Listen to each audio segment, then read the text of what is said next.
Sukap yang malang. Senja yang kau kirimkan sudah kuterima. Kukira sama, lengkap, seperti ketika engkau memotongnya di langit yang kemerah-merahan itu. Lengkap dengan bau laut, desir angin, dan suara hempasan ombak yang memecah pantai. Ada juga kepak burung-burung, lambaian pohon-pohon nyiur dalam kekelaman. Sementara di kejauhan perahu layar merayapi cakrawala dan melintasi matahari yang sedang terbenam. Aku pun tahu Sukap, senja yang paling keemas-emasan sekalipun itu hanya akan berakhir dalam keremangan yang menyedihkan. Ketika segala makhluk dan benda menjadi siluet, lantas menyatu dalam kegelapan. Kita sama-sama tahu keindahan senja itu. Kepastiannya untuk selesai dan menjadi malam dengan kejam. Manusia memburu senja kemana-mana, tapi dunia ini fana Sukap. Seperti senja. Kehidupan mungkin saja memancar gilang gemilang, tapi ia berubah dengan pasti. Waktu mengubah segalanya tanpa sisa. Menjadi kehitaman yang membentang sepanjang pantai. Hitam, sunyi, dan kelam. Rupa-rupanya dengan cara seperti itulah dunia ini mesti berakhir. Senja yang kau kirimkan telah menimbulkan bencana tak terbayangkan. Apakah engkau tahu suratmu itu baru sampai 10 tahun kemudian? Engkau tidak akan tahu Sukap. Seperti juga engkau tidak akan pernah tahu apa yang terjadi dengan senja yang kau kirimkan ini. Senja paling tidak berharga dalam hidupku Sukap. Senja sialan yang paling tidak mungkin diharapkan manusia. Senja ini baru tiba setelah 10 tahun. Karena tukang pos yang jahil itu rupanya penasaran dengan cahaya merah keemas-emasan yang memancar dari amplop itu Sukap. Cahaya itu telah mengganggunya semenjak dia menggenjot sepeda dari kantor pos, berkilau-kilauan dan memancar di tas surat yang tergantung di boncengan sepeda. Begitu rupa sehingga cuaca siang menjadi kacau. Angin menderu dan ombak terdengar menghempas-hempas. Meskipun dia bersepeda mendaki Bukit Kapur. Demikianlah, maka ia suatu hari, suatu ketika berhenti. Dari dalam tas itu terdengar suara-suara. Dia buka tas itu dan ia melihat amplop Federal Express yang sudah tidak putih lagi, melainkan merah keemas-emasan Sukap. Seperti senja dengan matahari terbenam di balik cakrawala. Tukang pos itu mengambil amplop tersebut, menimang-nimangnya. Agak berat juga, maklumlah. Bukankah amplop itu berisi senja Sukap? Senja dengan matahari merah membara yang turun perlahan-lahan di balik cakrawala. Seperti semua senja yang ada di balik kartu pos. Tapi yang kamu kirim itu bukan kartu pos Sukap. Yang kau kirim itu senja di tepi pantai dengan hembasan ombak, bau laut, dan angin yang asin. Kamu pikir berapa ton beratnya pasir di sepanjang pantai itu Sukap? Kira-kira sedikit dong. Masih lumayan tukang pos itu kuat menggenjot sepedanya mendaki Bukit Kapur. Buset. Kalau anak-anak kecil tahu ada matahari terbenam di dalam amplop itu lantas bagaimana? Kamu tahulah Sukap, anak-anak di daerah Bukit Kapur begini itu tidak punya mainan yang aneh-aneh seperti di kota. Mereka hanya tahu kambing dan kerbau, ikan dan belut, sungai dan jagung. Mereka nasi aja jarang sentuh.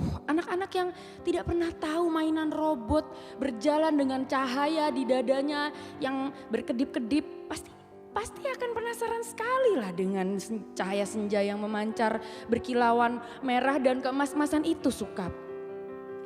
Mereka memang tidak pernah melihatnya Sukap karena tukang pos itulah yang telah mendahului mereka. Ia menimang-nimang bungkusan berisi senja itu, mendengar-dengarkan dan akhirnya mengintip.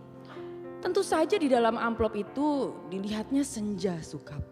Senja terindah yang paling mungkin berlangsung di muka bumi. Ia mengintip dan terpesona. Ia buka amplop itu. Sebetulnya menurut kode etik profesi itu tidak boleh. Tapi manusia manapun bisa melakukan kesalahan bukan? Ia buka terus amplop itu dan melihat senja dengan langit merah keemas-emasan di dalam sana, di mana mega-mega berpencar seperti perahu di danau, memberikan perasaannya nyaman dan tenang. Siapa yang tidak suka merasa nyaman dan tenang di dunia ini Sukap? Di sebuah dunia yang sudah miskin, masih bersimbah darah pula. Maka jangan salahkan tukang pos itu Sukap. Jika ia kemudian menjadi begitu penasaran dan memasuki senja yang terbentang. Tidak ada yang tahu apa nasib waktu. Ketika anak-anak akhirnya berkerumun di sekitar sepeda yang tergeletak itu, mereka hanya melihat cahaya senja kemerah-merahan yang semburat membakar langit. Amplop itu hanya bocor sedikit. Tapi akibatnya sudah begitu rupa. Ini semua gara-gara kamu Sukap. Sukap yang malang. Bodoh dan tidak pakai otak. 10 tahun lamanya tukang pos itu menggembara di dalam amplop. Kita tidak akan pernah tahu apa yang dilakukannya di sana. Apakah ia kawin, beranak pinak dan berbahagia? Atau selama itu dia hanya duduk-duduk saja memandang matahari terbenam dengan perasaan kehilangan. Sementara langit yang tadinya merah keemas-emasan perlahan-lahan menggelap kebiru-biruan. Aku juga tidak tahu bagaimana caranya menikmati senja di dalam amplop Sukap. Sebuah ruang yang sungguh-sungguh terdiri dari waktu. Apakah waktu bisa diulang atau bagaimana? Aku belum pernah memasuki senja di dalam amplop. Atau apakah di dunia ini sebetulnya seperti amplop ya Sukap? Di mana kita tidak tahu apa yang berada di luar diri kita, di mana kita merasa hidup penuh dengan makna, padahal yang menonton kita itu tertawa-tawa sambil berkata, kasihan betul ya manusia. Apakah begitu Sukap? Kamu yang suka berhayal barangkali tahu, tapi aku tidak mau hayalan, aku tidak mau kira-kira, meskipun usaha kira-kira itu begitu canggihnya sehingga disebut ilmiah. Aku mau tahu yang sebenarnya. Apakah ada yang menyaksikan kita sambil tertawa-tawa? Kalau iya, apalah arti hidup kita ini Sukap? Tidakkah nasib manusia memang seperti ikan yang diternakkan hanya untuk mengisi akuarium di ruang tamu seseorang, yang barangkali juga tidak terlalu peduli kepada makna kehidupan ikan-ikan itu. Aku tidak pernah tahu. Tidak ada seorang pun yang tahu apa yang dialami tukang pos itu di dalam amplop. Sampai ia keluar 10 tahun kemudian dengan wajah bahagia. Ia sudah 10 tahun menghilang di dalam amplop dan ia tidak bertambah tua. Apakah waktu di dalam amplop tidak bergerak? Tepatnya, Apakah senja di dalam amplop itu tidak berhubungan dengan waktu? Apakah tidak ada waktu di dalam amplop Federal Express itu? Apakah aku harus peduli dengan semua ini, Sukap? Apakah aku harus peduli? Kamu betul-betul merepotkan aku, Sukap. Dasar laki-laki tidak tahu diri. Sukap yang malang, goblok dan menyebalkan.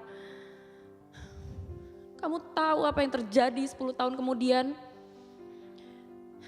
Tukang pos itu tiba di depan rumah kami. Ya, rumah kami.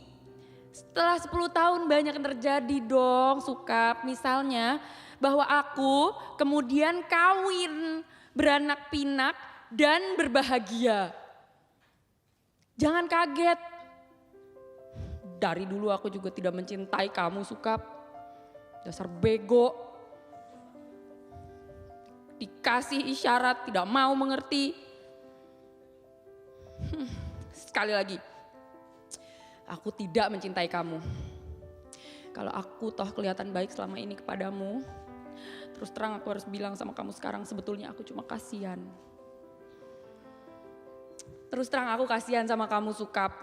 Mencintai begitu rupa, tapi tidak tahu yang kamu cintai sebetulnya tidak mencintai kamu. Makanya jangan terlalu banyak berhayal, Sukap. Pakai otak sedikit. Hanya dengan begitu kamu akan selamat dari perasaan cintamu yang tolol itu. Tapi bukan cinta yang sebetulnya aku ingin ceritakan padamu, Sukap. Soal cinta itu sama sekali tidak penting. Kamu harus tahu apa akibat perbuatanmu ini, Sukap. Mengiring sepotong senja untuk orang yang sama sekali tidak mencintai kamu. Kamu tahu apa akibatnya? Begitu tukang pos itu pulang setelah menceritakan kenapa kiriman Federal Express ini bisa terlambat 10 tahun. Kubuka amplop berisi senja itu dan terjadilah semua ini. Apa kamu tidak tahu, Sukap? Senja itu meski cuma sepotong, sebetulnya juga semesta yang utuh. Kamu kira matahari terbenam itu besarnya seperti apa? Seperti apem. Kalau sepotong senja itu di dalam amplop itu sih gak apa-apa. Tapi ini keluar dan lautnya membludak tak tertahankan lagi. Bagaimana aku tahu kalau amplop itu berisi senja, Sukap? Aku kan bukan penghayal seperti kamu. Hidupku penuh dengan perhitungan yang matang. Aku tahu betul untung rugi setiap perbuatan. Terutama apa ruginya, untungnya, ruginya untuk diriku sendiri tentunya. Betapa pentingnya hidupku selamat demi suamiku dan anak-anakku. Pura-puranya aku ini juga perempuan yang setia. Itu pula sebabnya sebelum maupun sesudah kawin aku tidak sudi berhubungan dengan kamu, Sukap. Lagi pula aku tidak mencintai kamu. Mau apa? Tapi kamulah yang tidak tahu diri. Mengirim senja tanpa kira-kira. Dunia ini jadi berantakan, tahu? Berantakan dan hancur lebur tiada terkira. Setelah amplop itu kubuka dan senja itu keluar.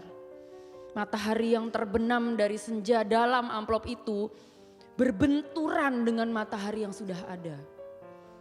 Langit yang biru bercampur aduk dengan langit-langit kemerah-merahan yang terus-menerus berkedap menyilaukan karena cahaya keemas-emasan yang menjadi semburat tak beraturan. Senja yang seperti potongan kue menggeletak, pantai terhampar seperti permadani di atas bukit kapur, lautnya terhempas langsung membanjiri bumi dan menghancurkan segala-galanya. Bisakah kau bayangkan, Sukap, bagaimana orang tidak panik dengan gelombang raksasa yang tidak datang dari pantai tapi dari atas bukit? Air bah membanjiri bumi seperti zaman Nabi Nuh. Dunia menjadi gempar, tidak semua kapal dan perahu yang ada cukup untuk seluruh umat manusia, kan? Lagi pula sampai kapan kapal dan perahu itu bisa bertahan? Tidak ada satu kota pun yang selamat. Lautan dari senjamu yang membuat langit merah membara itu menghempas dan membanjiri bumi dengan cepat sekali. Gedung-gedung pencakar langit di setiap kota besar di seluruh dunia, gunung-gunung tertinggi di muka bumi, semuanya terendam air. Sukap, bumi ini sekarang sudah terendam air. Di mana-mana air dan langit senja tak kunjung berubah menjadi malam. Segalanya kacau, Sukap. Gara-gara cintamu yang tak tahu diri. Sukap yang malang, paling malang, dan akan selalu malang. Aku menulis surat ini dengan kertas dan pena terakhir di dunia. Di atas puncak Himalaya. Di depanku ada sebuah sampan kecil dengan sepasang dayung dan sebungkus supermi. Itulah makanan terakhir di muka bumi. Sisa manusia yang menjadi pengembara lautan di atas kapal dan perahu telah mati semua karena kehabisan bahan makanan maupun mayat teman-temannya sendiri. Manusia memang banyak akal, tapi menghadapi senja dari dalam amplop itu tidak ada jalan keluar. Banyak orang mempertanyakan diriku, kenapa aku membuat dirimu begitu cinta menggebu-gebu. Padahal cinta secuil pun tidak. Sehingga kamu mengirimkan sepotong senja itu kepadaku dan tumpah ruah membanjiri bumi. Tapi coba katakan, itu bukan salahku toh, Sukap. Aku tidak mau disalahkan atas bencana yang menimpa umat manusia. Mengapa cinta harus menjadi begitu penting sehingga kehidupan terganggu? Ini bukan salahku. Air laut kulihat makin dekat. Setidaknya setengah jam lagi tempat aku menulis surat ini sudah akan terendam seluruhnya. Aku akan naik perahu, mendayung sampai teler, makan supermi mentah, lantas menanti maut.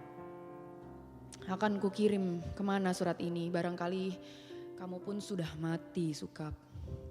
Semua pengembara di lautan sudah mati, sedangkan di puncak tertinggi di dunia ini aku tinggal sendiri. Dari hari ke hari memandang senja yang selesai. Di mana matahari tidak pernah terbenam lebih dalam lagi. Semesta dalam amplop itu telah menjadi pemenang dalam benturan dua semesta. Namun semesta dalam amplop itu cuma sepotong senja, sehingga dunia memang tidak akan pernah sama lagi. Kalau aku mati nanti, bumi ini akan tetap tinggal senja selama-lamanya. Dengan matahari terbenam separuh yang tidak akan pernah turun lagi. Langit merah selama-lamanya. Lautan jingga selama-lamanya. Tetapi tiada seorang manusia pun memandangnya. Segenap burung sudah punah karena kelelahan terbang tanpa henti. Tinggal ikan-ikan menjadi penguasa bumi. Di kejauhan, kulihat ikan paus merah yang menjerit dengan sedih. Sukap. Aku akan mengakhiri surat ini. Akan kulipat menjadi perahu kertas dan kulayarkan ke laut lepas. Bukan tidak mungkin surat ini akan terbaca juga, entah bagaimana caranya. Namun siapapun yang menemukannya akan membaca kesaksianku. Jika tidak, aku pun tidak tahu apa nasib waktu. Kupandang senja yang abadi sebelum melipat surat ini. Betapapun semua ini terjadi karena cinta dan hanya karena cinta. Betapa besar bencana yang telah ditimbulkannya ketika kata-kata tidak cukup untuk menampungnya. Kutatap senja itu. Masih selalu begitu. Seperti menjanjikan suatu perpisahan yang sendu. Selamat berpisah semuanya. Selamat tinggal. Alina. Pondok Aren, Sabtu 10 Februari 2001.